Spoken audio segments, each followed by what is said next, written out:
Ayan, mga kabunyog, mga kababayan. Okay, mga kabunyog, ang ating topic ngayon, pag-usapan natin itong ah, nirereklamo nila Roque, nila Badoy, nila Celes, itong mga tao ni Kibuloy at ni Duterte. Nirereklamo nila na ang gobyerno daw ni Marcos Jr. hindi man lamang daw pinoprotektahan si Kibuloy. Ay citizen daw ng Pilipinas, Filipino citizen. And yet, hindi daw pinoprotektahan ng gobyerno. Ha? Kaya napaka ano daw, hindi raw kumbaga hindi raw maganda itong gobyernong ito kasi sarili niya raw mismong mamamayan hindi raw pinoprotektahan. Hmm? Kasi ayon kila Roque, ayon kila Badoy, ayon kila Celes, mamamayan ng Pilipinas si Kibuloy. Pero parang hindi nito pinoprotektahan si Kibuloy laban sa US. Oh, yan ang kanilang ano. Ang sinasabi nila Roque, si Kibuloy daw hindi man lang daw pinoprotektahan ng gobyerno ng Pilipinas. Samantalang mamamayan naman ito ng Pilipinas. Kaya daw may basihan naman si Kibuloy na wag daw mag-surrender. Kasi kung hindi rin lang naman daw siya mapuproteksyonan ng gobyerno ni Marcos, ay tama lang yung ginagawa ni Kibuloy na hindi raw ito sumusurrender. Ayan. O ito, panuorin natin yung mga sinabi nila at isa-isa nating sasagutin mga kabunyo.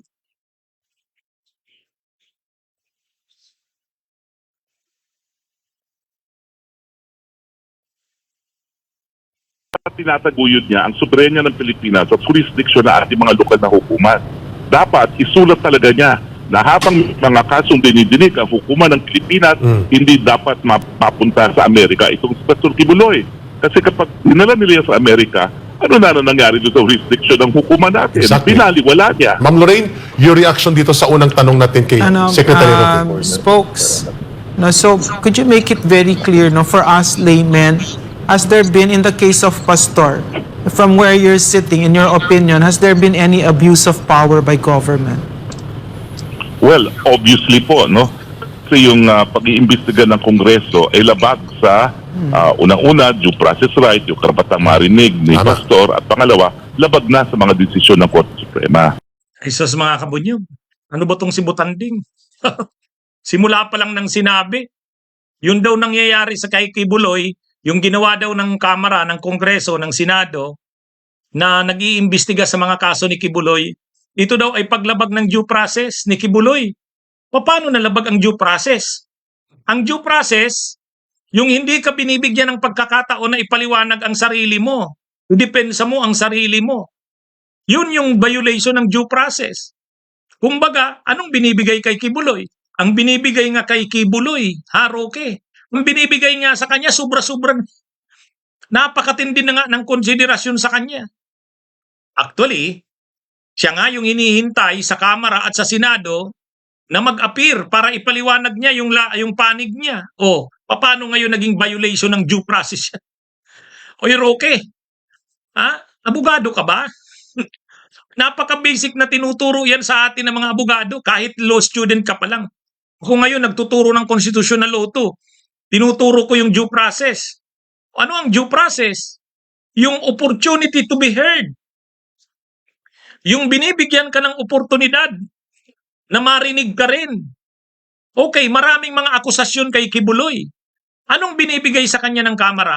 Anong binibigay sa kanya ng Senado? Yung opportunity na marinig yung kanyang panig. Oh, yan yung right to due process, the right. The opportunity to be heard. Yan yung ibig sabihin ng due process. Maliban na lang kung ibang eskwelahan ka, Roque. Napaka-basic yan. Alam naman ni Roque yan. Ano ang ibig sabihin ng due process? The opportunity to be heard. Kapag hindi ka binigyan ng pagkakataon, oportunidad na marinig yung panig mo, yan ang may violation ng due process. Ano ang binibigay na pagkakataon kay Kibuloy Roque? Sa Kamara, pinapagpaliwanag binibigyan ng pagkakataon si Kibuloy, ipaliwanag niya yung tungkol sa SMNI. Ano ba talaga yon? At sa Senado naman, yung mga aligasyon sa kanya na siya ay may mga inabuso, Binibigyan siya ng pagkakataon na sagutin niya. Oh. Yun na nga ang due process eh. Yun na nga ang due process. Tapos sasabihin niyo may violation ng due process ni Kibuloy. Okay? So maliwanag yung sinabi niya, there has been some abuse of power. Yeah. Ayan na, nakabalik siya. Yan, oo. Ang sabi po ng Dengzon, kapag ang isang bagay ay dinidinig na ng tuloy pa rin ang pag-iimbestiga ng Kongreso. Pangalawa, sabi din ng isang kaso na kapag tapos na at meron ng committee report, bakit po pa ipapakulong for contempt for failure to appear? Nagkaroon ka na ng iyong committee report. Tapos na iyong investigasyon. So bakit ka pa magpapaside in contempt, di ba? So nakikita natin talaga na panunupi lang talaga ng karapatan. Sabi niya, kapag post na daw ang committee report, hindi na pwedeng mag-cite in contempt. Eh kay Senadora Risa Hontiveros, hindi pa tapos ang pagdinig sa committee niya. Wala pang committee report. Ha? Paano mo naman nasabi, Roque, na mayroon ng committee report? Ang Senate Committee on Women, Children, and Family Relations, wala pang committee report. Sabi nga ni Senadora Risa Hontiveros, magre-resume uli sila ng pagdinig. Umattend o hindi si Kibuloy, tuloy sila. Paano mo nasabi, Roque, na may Senate, may committee report na? Ha? Paano mo nasabi? Wala pang committee report, hindi pa nga tapos eh. Binibigyan sana ng pagkakataon si Kibuloy na umattend. Kaya lang hindi siya umaattend, kaya siya sinasight in contempt. Ha? Nang fake news ka, nang disinformation ka, Roque. Sinasabi kasi ni Roque, mayroon na daw committee report. Wala pa. Siguro sa Kamara. Pero kay Senadora Risa Hontiveros, wala pa. Hindi pa tapos ang committee niya. Wala pang committee report, Roque. Nang fake news ka eh. So bakit ka pa magpapaside in contempt, di ba? So nakikita natin talaga na panunupi lang talaga ng karapatan ng ginagawa ng Kongreso. Gaya ng panunupi lang karapatan ng SMNI, nating mga mamamayan sa SMNI, nung sila ay nagrekomenda sa NTC at sinunod ng NTC na i-revoke indefinitely ang ating prangkisa. So nakikita talaga natin na from a legal point of view, wala talagang basihan yung ginagawa ng Kongreso. Ngayon, yung pagkatakot naman ni Pastor Kibuloy, kasi narayan nga yung dalawang kaso ng US Supreme Court mismo. Hindi po ito guni-guni, hindi po ito imahinasyon ni Pastor Kibuloy. At Ka-Eric, no, alam mo yung extraordinary rendition, iba pa yan sa kidnapping. Yes, sir. Yung extraordinary rendition naman, matapos na kidnapping, mabuti sana kung dadaling ka kaagad sa korte. Yes. Pero ginagawa nila ngayon, dinadala ka sa tinatawag na mga black sites. Yung black Kung sites. saan walang batas kapag ikaw ay tinorture. Bagamat yan ay pinagbabawal ng Convention Against Torture. No? Tama. Pero kapag ikaw dinala doon sa black site para i-torture at patayin, hindi ka na makakarating ng hukuman. Tama. Ay, sus naman. OA naman kayo. OA naman kayo. Ang sinasabi nila, Roque, ang plano daw na gawin kay Kibuloy ng United States, gagamitan daw ng extraordinary rendition. Kikidnapin. Tapos papatayin. Sus. Ay, grabe. Mga palusot nyo lang yan para ginajustify nyo yung pagtatago ni Kibuloy dahil daw papatayin daw ng Amerika. Sus. Hindi, ano ba naman yan? Hindi naman terorista si Kibuloy? Hindi naman terorista yan. Ang alam kong ginagawa ng Amerika ng ganyan, yung mga terorista tulad kay Bin Laden. Pero yung sa kanya, anong kaso niya? Ano yan? Child trafficking. O, wanted siya ng FBI. Ang pwedeng gawin ng FBI sa kanya ay mag-request ng extradition sa Pilipinas para i-extradite siya sa US. Yun ang tingin ko pwedeng gawin ng Amerika. At magre-request sa Interpol na ilagay siya sa red notice. O, pwede yun. Yun ang pwedeng gawin. Pero yung sinasabi nila, Roque, ang sinasabi kasi nila mga kabunyog, ang gagawin daw, kikidnapin daw si Kibuloy at idadala sa isang bansa na wala ng mga human rights, tapos dun daw papatayin. Wow, napaka-ano nyo naman. Alam nyo, itong mga taong ito ni Kibuloy at ni Duterte, mga kung akala naman nila napaka-importante na ni Kibuloy. Tama, kakabunyog Jerry De La Rosa. Si Kibuloy, ordinaryong wanted lang yan sa FBI. Ha? Ito, masyado nilang pinapalaki. Isipin nyo, ang ibig nilang sabihin, para daw maipakita na si Kibuloy ay protektado ng Pilipinas, dapat daw si Marcos Jr. bilang presidente ay susulat. May kasulatan daw. Pinapangako, ina-assure ng presidente ng Pilipinas, si Marcos Jr., pati ang secretary ng Department of Justice, si Rimulya, pati ang Solicitor General, si Minardo Guibarra, pati NBI daw, lahat daw, pipirma sa isang kasulatan na hindi isusurrender si Kibuloy sa US. Sino ba si Kibuloy? Bakit napaka-special niya ba? Para ang presidente mismo ay gumawa ng ganung kasulatan? Ang tindi naman ng mga ito. Alam nyo, ang akala ni Kibuloy sa sarili niya, above the law siya, napaka-special niya. Napaka-special niya si Kibuloy para ang presidente ng Pilipinas ay pumirma sa isang kasulatan na nag-a-assure o nangangako, nagkukumit na hindi isusurrender si Kibuloy sa Amerikano. Napaka-ano naman. Ay, sus, mga tao ito. Mabuti sana kung makakarating pa sa hukuman, no, si Pastor. Pero alam naman natin ang nangyayari kapag kinalasify kayo as most wanted by the Americans. Minsan, mas mabuting patayin na. At ngayon, meron talagang kasong nakabinbin. Ayan. Pagka-classify daw as most wanted, delikado na daw ang lagay. Sus, hindi naman ganun yan. Masyado nyo lang pinapalaki ang kaso ni Kibuloy sa Amerika. Hindi naman yan tulad ni Bin Laden na terorista na pwede nang gawin ng Amerika yung kahit mga illegal. Yan, ang sinasabi nyo, kikidnapin si Kibuloy at papatayin. Sus, eksahirado naman yan. Eksahirado. Pinapalabas nilang ganun mga kabunyog para gusto nilang palabasin na kaya nagtatago si Kibuloy dahil daw sa plano ng US dito. Wow! Tapos, dahil hindi raw nagkukumit si Marcos Jr. at ang gobyerno na hindi siya isusurrender sa Amerika, ang pinapalabas nila ngayon, hindi daw pinuprotektahan si Kibuloy.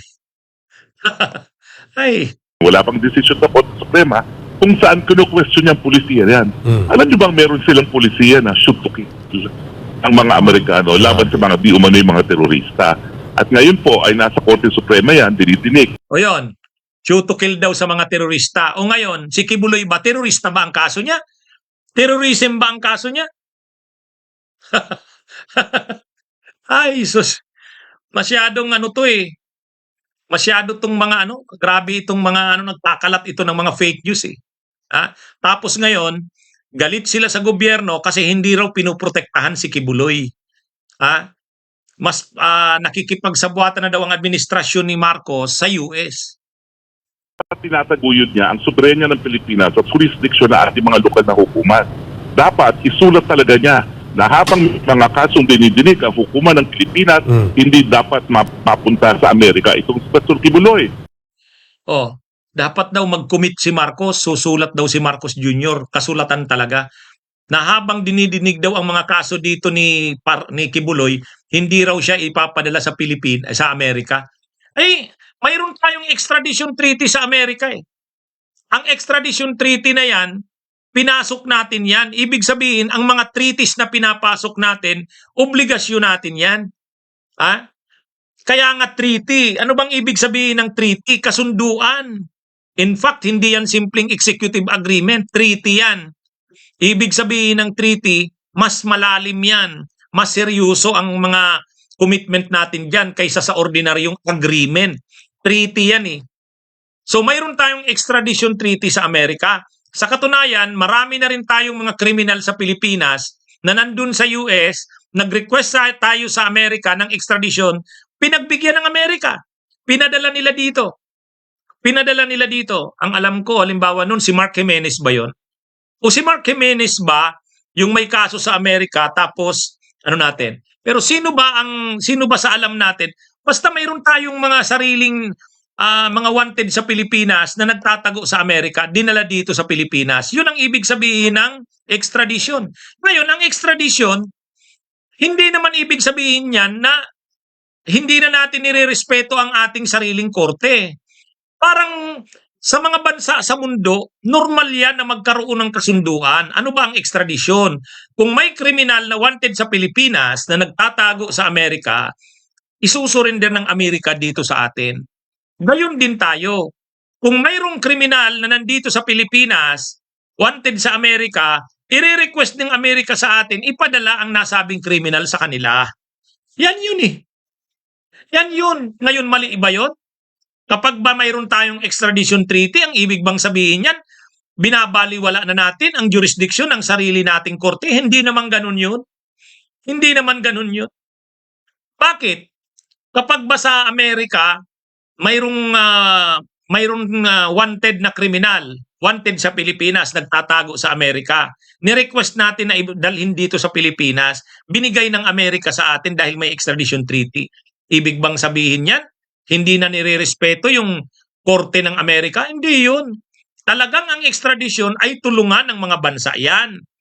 Kumbaga yung treaty na yan, hindi ibig sabihin yan na hindi na natin pinuprotektahan ang ating mga korte. Tuloy pa rin ang ating mga korte sa pag-function. Kaya lang, itong kaso kasi ni Kibuloy, sinabi naman ni Marcos Jr. yan eh. Sa ngayon, hindi pa usapin yan. Napakatagal pa niyan. Wala pa ngayon yung request ng Amerika ng extradition. Masyado daw si Kibuloy, sila Roque. Didesisyonan yan. Ngayon, kung magkaroon ng request for extradition, may mga abogado naman dito sa Pilipinas sila Kibuloy. Pwede niya namang kontrahin yan. Pwede niyang i-argue yan hanggang Korte Suprema.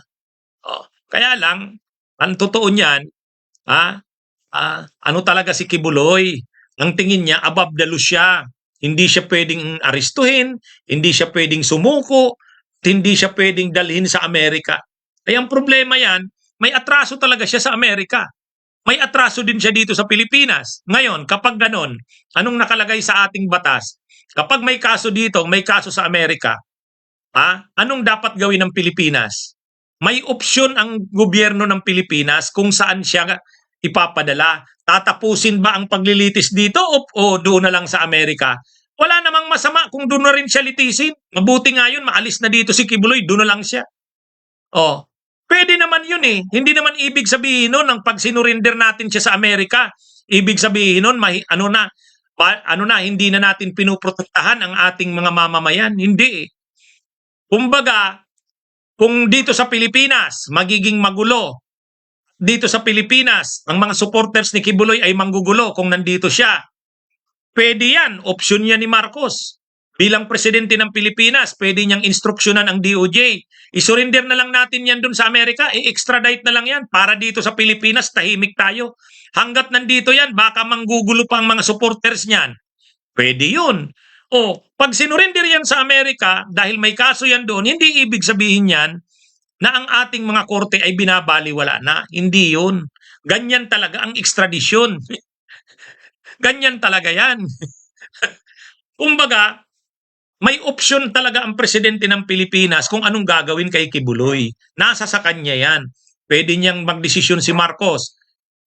Isurrender na lang natin yan si Kibuloy sa Amerika. Unang-una, mas grabe siyang kaso doon. Yung mga kaso niya doon, grabe.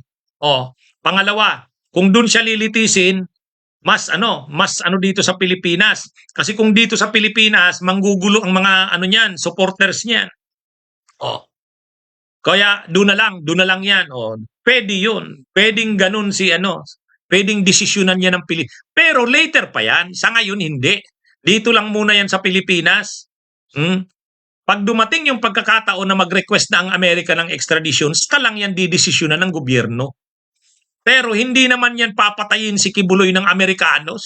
Yung sinasabing kidnapping, tapos papatayin daw. Exaggerated naman yan. Exaggerated naman yan, mga kabunyog, mga kababayan. Di ba? Okay, sige. Tapos ngayon, nagre-reklamo sila, wala daw due process kay Kibuloy. Sobra-sobra na nga ang due process eh. Sobra-sobra na nga ang due process sa kanya. Sa totoo lang. Ang dami ng prosesong ibinigay sa kanya. Sobra na ang pagrespeto sa karapatan ni Kibuloy. Okay, sige mga kabunyog, mga kababayan. Magandang gabi sa inyong lahat. Mabuhay po tayo. Bunyog, bunyog, halikan na. kinakasama ka. Bunyog, kapag buklod ay may pag-asa. Luzon, Visayas, Mindanao, isa ang pananaw. Sa bagong Pilipinas ang bunyog isisigaw. Bunyog.